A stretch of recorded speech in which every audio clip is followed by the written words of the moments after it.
Hey, with your evening story channel, I post new interesting stories every day. Subscribe and click the bell to not miss it. The master has arrived, said the cook Adriana, watching through the window as the tall wrought iron gates opened and a shiny black Porsche drove into the yard. Yes, he's early today. He'll probably tell me to serve dinner soon. Oh, good. I'm just finishing decorating the cake, replied her assistant Betty, also looking out the window. Oh, who's that? Suddenly, she exclaimed. The owner of the house, a distinguished man in a long black coat, opened the back door of the car and a little girl stepped out. She looked to be about 9 to 10 years old. Betty had been working at this house for over a year, but this was the first time in her memory that any children had been here other than Michael, the owner's son. Maybe a relative or girlfriend of Michael's? She asked Adriana.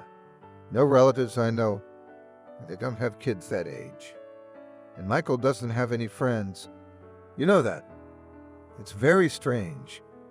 At this time, Ethan, the owner of the house, was saying to the girl, Kathy, do you like the house? Really, the castle-like mansion with small island-top towers and fanciful wings really resembled a fairy tale castle. Ethan had built it for his son to give his Michael something to enjoy. After the terrible tragedy that had happened in their family, Michael had not spoken or gotten out of bed for almost 2 years. Doctors said that the boy had gone through a severe shock. When Michael was 7 years old, burglars broke into their old house. In the house, Michael was with his mom. Ethan was on a business trip, and there was no security in the yard at that time.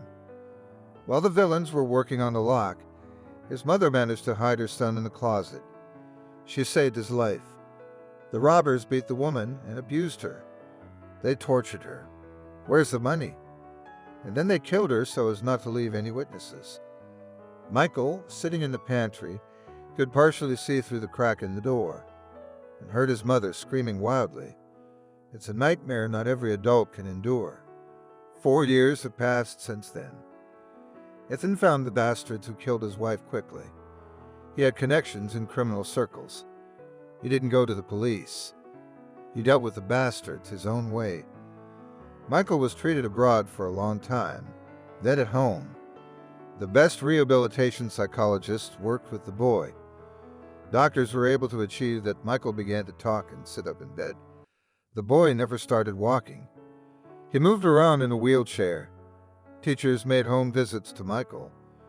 The boy did not like to socialize with other children, ashamed of his inferiority. Most of all, Michael liked to read, especially books about history and programming. In his 12 years, he looked 10 years old because of his thinness and undeveloped muscles. But the boy's brain worked no worse than that of a high school student or even a college student. Michael only reached out to his father. Ethan loved his son very much, but could not stay with him for long.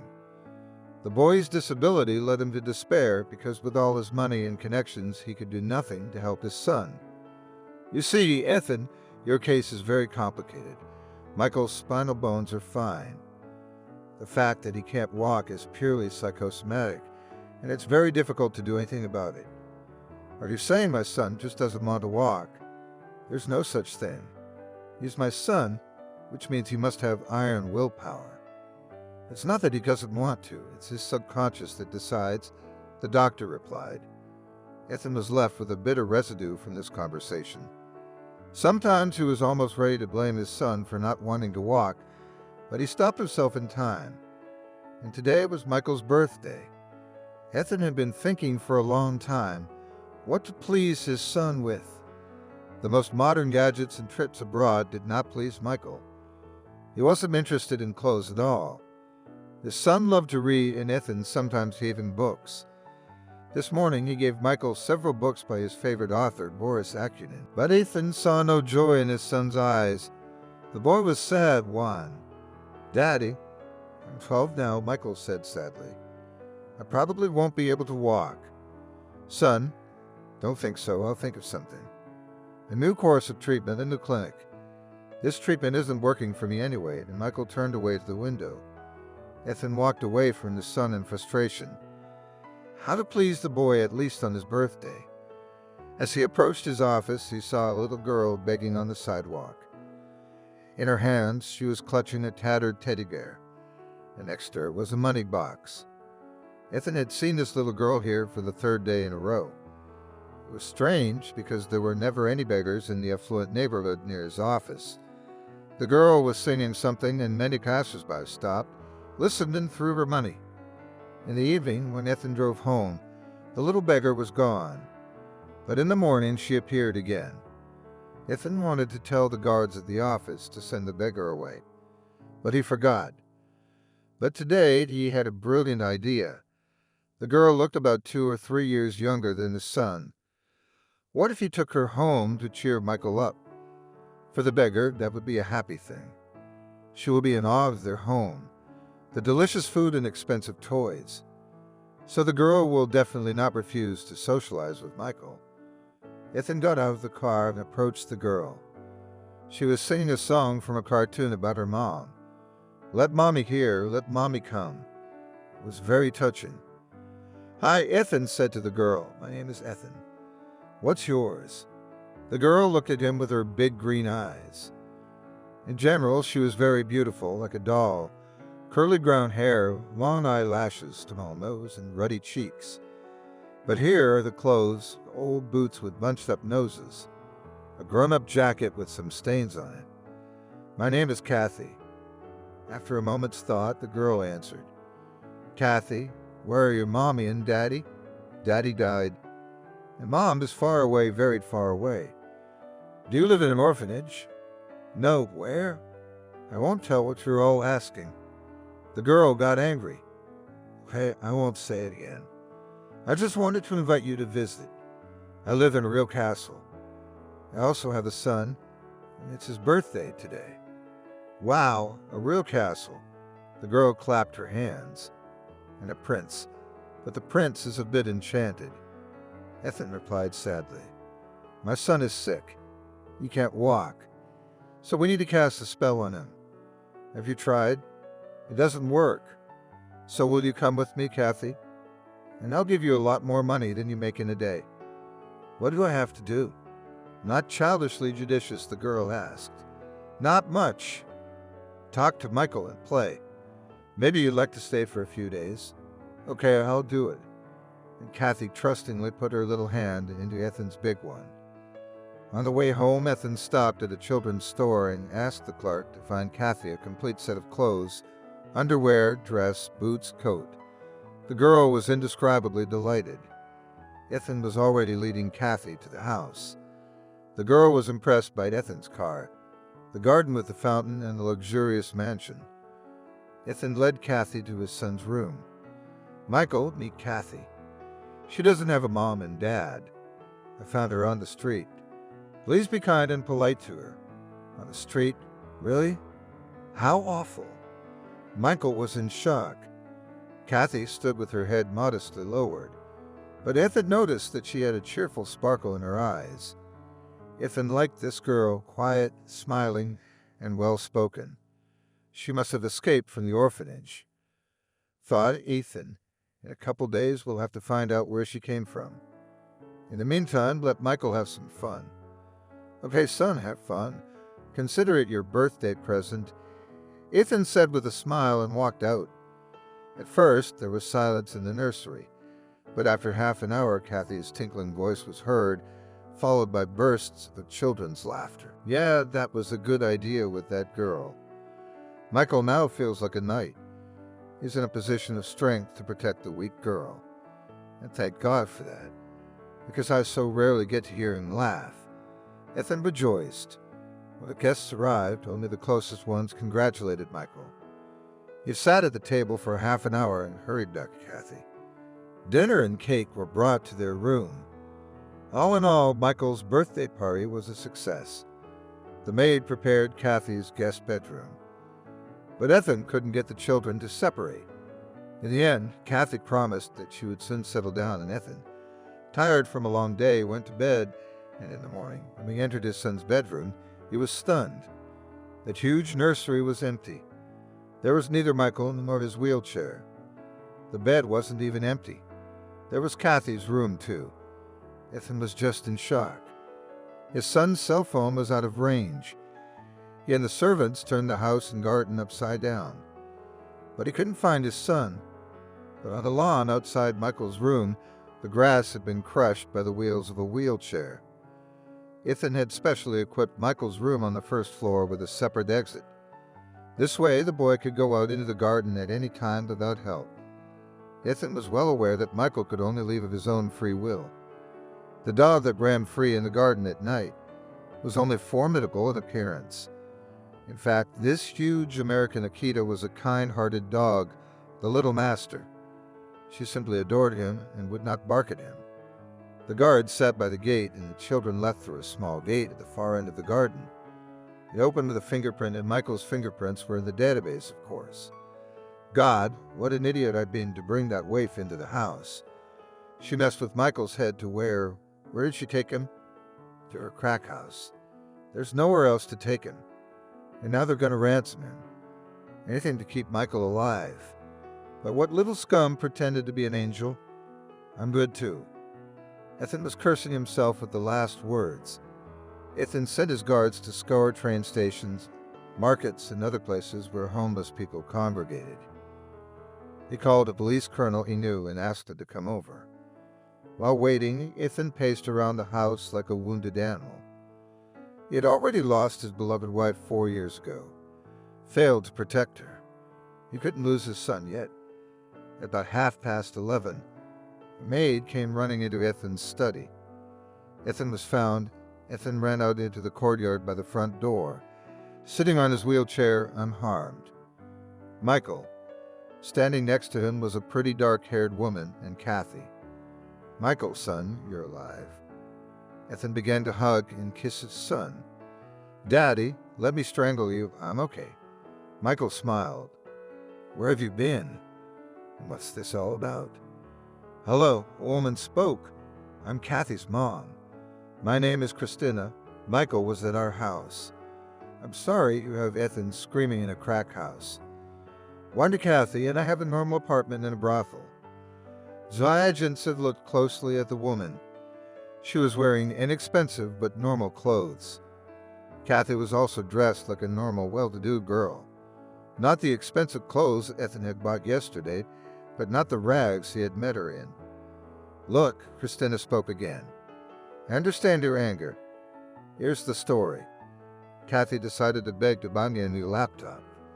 The old one's completely broken, and I need a computer for work.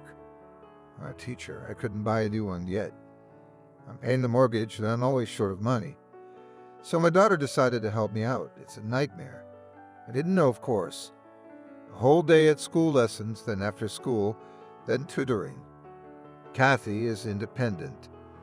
She walks home from school, eats her lunch, does her homework. She's a straight-A student and this wild idea. She found some old clothes that were ready to be thrown out and went bedding. Kathy, I still don't understand how you came up with that. Christina said sternly. Mommy, I'm sorry. Kathy said pitifully. I didn't think you'd find out. I just wanted to help. You were always complaining about how inconvenient it was without a laptop. I wanted to save up for it. And maybe a new cell phone.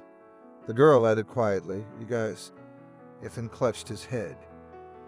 How did the kids end up with you in the first place? Dad, I just wanted to see how Kathy lived. She said they had a lot of history books at home, even some very old ones. And Kathy said her mom is a historian and knows a lot of interesting things.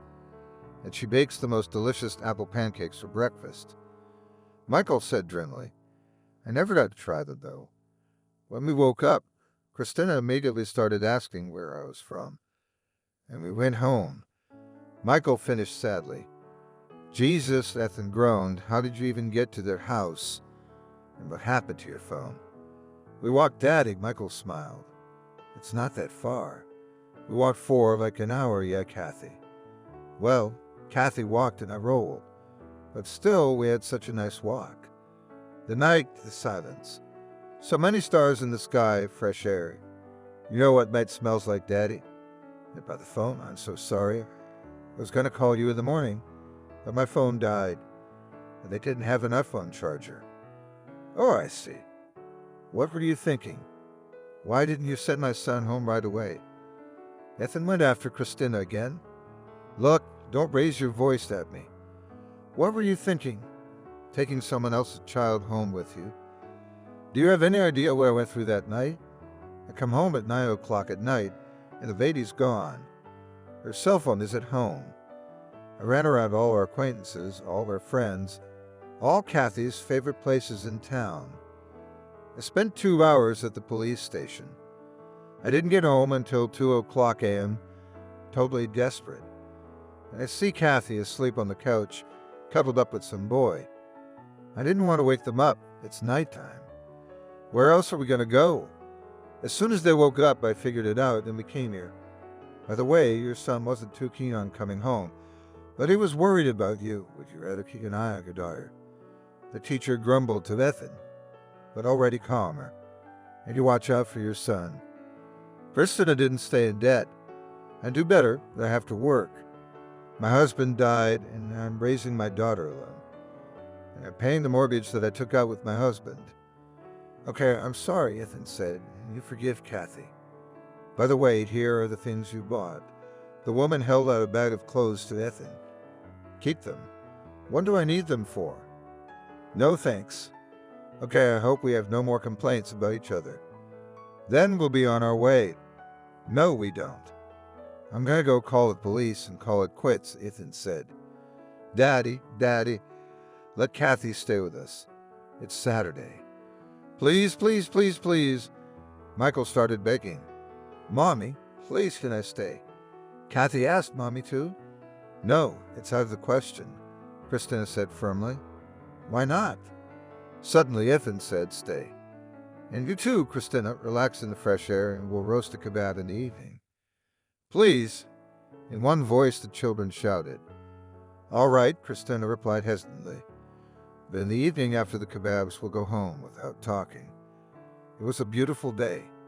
True, Ethan went to the office for half a day, and Christina and the children walked in the garden, enjoying the last rays of autumn sunshine, swam in the pool, and even prepared a small skit to show Ethan in the evening. And in the evening there was a very tasty kebab, which Ethan grilled himself, and a fragrant mulled wine for the children from grape juice. The children again invented some game and rushed to the library, and Christina and Ethan leisurely sipped mulled wine in the gazebo. You have a wonderful son, Christina said, a precocious boy and very kind. Excuse me, but what's wrong with his legs? Ethan told me everything. Yeah, it's a terrible situation. I'm sorry for your loss. But I think Michael will be able to walk. He swam in the pool today with a vest, sure, but what? Michael in the pool? Yeah, he's never even agreed to try. I got him a better instructor. You did? I never would have guessed. Kathy wanted to go in the pool. He didn't even think about it. They even talked me into going to our house to get a swimsuit. And Michael had a driver take me. Unbelievable. Christina, I've never seen Michael so happy since my wife died. I think Michael's just really lacking in socialization and attention. Yeah, it's my fault. I don't spend enough time with my son. Your Kathy is a wonderful influence on him. Such a metamorphosis in one day, you wouldn't mind their socializing? No, of course not. I told you I like Michael very much. If Kathy can help him in any way, I'd be happy. As long as they don't run off again. Ethan laughed. From then on, Michael and Kathy began to talk regularly. Several times a week, the driver picked Kathy up from school and drove her to Ethan's house. The children did their homework together, and they did it very quickly. So there was plenty of time to play until evening. Kathy loved the water, so she and Michael often swam in the pool. Several times, Ethan saw them playing ball in the garden. Michael was very agile in his wheelchair and had a great catching ability. On weekends, Ethan often invited Kathy's mother, Christina, to stay with him and Christina. Sometimes, if Christina agreed, they stayed overnight in the guest rooms. Michael simply blossomed from a cute, frowning, insecure child. He turned into a smiling, cheerful, confident boy. Michael was very fond of not only Kathy, but Christina as well. "Daddy, do you know how smart she is?" He used to tell his father. "Christina knows so much, and she's just so warm." "Right, Dad? Yes, son, I agree," Ethan replied thoughtfully. Lately, he couldn't stop thinking about Christina. She was beautiful, but how many beautiful women had passed through his bed since his wife's death? But none had touched his soul. Christina, on the other hand, she was really warm. When Christina couldn't come over on weekends, he longed for her. At first, Ethan could not understand the reason for his bad mood on such days. But as time went on, things began to fall into place. But for some reason, Ethan was shy to make the first step, although sometimes it seemed to him that he noticed Christina not only friendly interest in his person. Christina liked Ethan very much, but she was afraid to admit it to herself, because she thought that such an attractive and rich man did not need a simple teacher, and he communicates with her only because of Michael and Kathy. One day, Michael asked his father to call the rehabilitator again, who had failed to help him before. "I'm going to try really hard now." "Dad," Michael promised. Ethan did not hide his joy. 2 months later, Ethan opened his eyes in the morning and saw Michael. His son was standing uncertainly, holding onto the door jamb, but he was standing. "Son, I'm glad to see you." Ethan jumped up and rushed to his son. "Did you do it?" "Yes, Dad. How could I not? Kathy really wants to sign up for ballroom dancing, and I'd like it so beautifully. And then I can't have her dancing with another partner. Son, I'm proud of you. I'm going to go to Christina's work and make her happy." Ethan decided. In fact, it's time to talk to her.